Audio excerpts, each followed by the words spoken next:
Sir hello sir hello sir చెప్పండి. Sir మేము రైతులం sir. చెప్పండి అన్న, ఎక్కడి నుంచి అన్న? మాది కొత్తగూడెం, భద్రాద్రి కొత్తగూడెం జిల్లా అండి. భద్రాద్రి కొత్తగూడెం ఎక్కడన్నా? మాది మండలం గుండాల. ఆ, అయితే మొన్న ఒక రైతు చనిపోయిందండి, రైతు బంధు రాలేదని. రైతు బంధు రాలేదని రైతు చనిపోయిందా?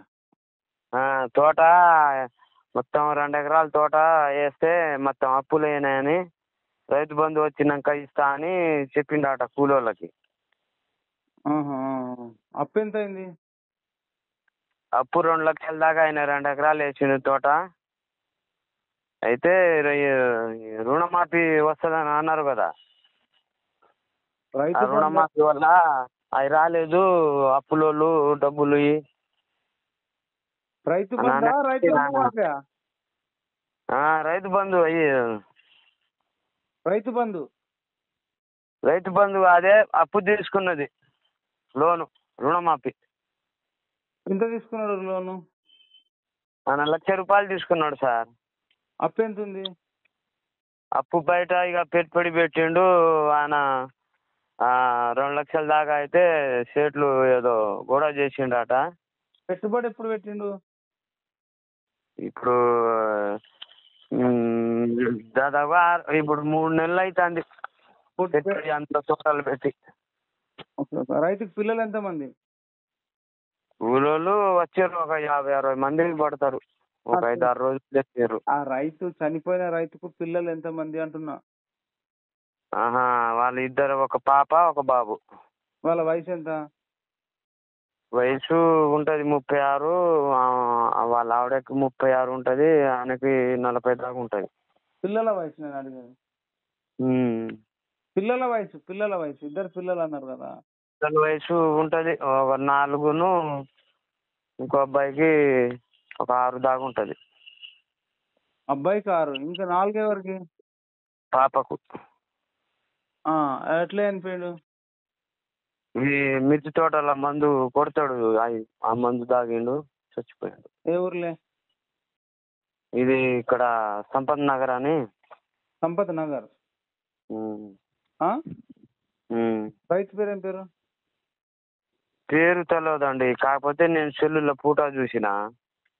అందులో పేరు కూడా ఇస్తారు కదా.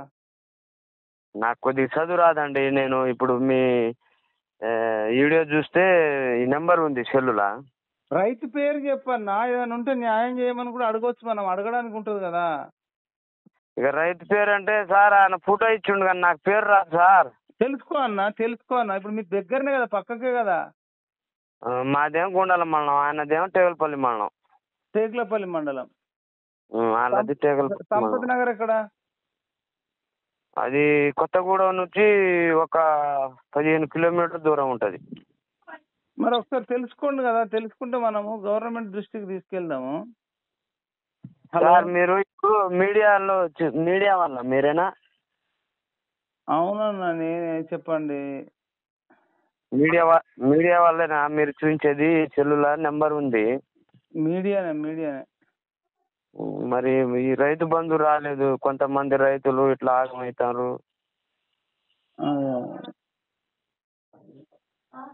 అడుగుదాం అన్న, రైతు బంధు కోసం రైతులను అడుగుదాం, మన గవర్నమెంట్ని అడుగుదాం. అవును సార్, ఏం చేయాలి ఏంది? మీకెంత ఉంది? మీకెన్ని ఎకరాలు ఉంది? నాది 5 ఎకరాల 30 గుంటలు ఉందండి. మీరేం పంట వేసారు? నేను పత్తి ఒక 2 ఎకరాలు వేసామండి. ఇంకా వరి పొలం ఒక 2 వేసామండి. ఇంకా మొక్కజొన్న. అదెంత? అదొక 1.5 ఎకరం. పత్తి వర్షానికి మొత్తం ఆగమైపోయింది. వరి కింద పడ్డ వాటికి ఇక ఏదో అట్టా చేసి బయట తీసినాం. మరి షాపింగ్ చేయాలంటే రైతు బంధు రాలేదు, రుణమాఫీ రాలేదు. మిర్చి తెంపిందా అంటే కూలోళ్ళు ఇక్కడ కష్టం మాకెళ్ళి.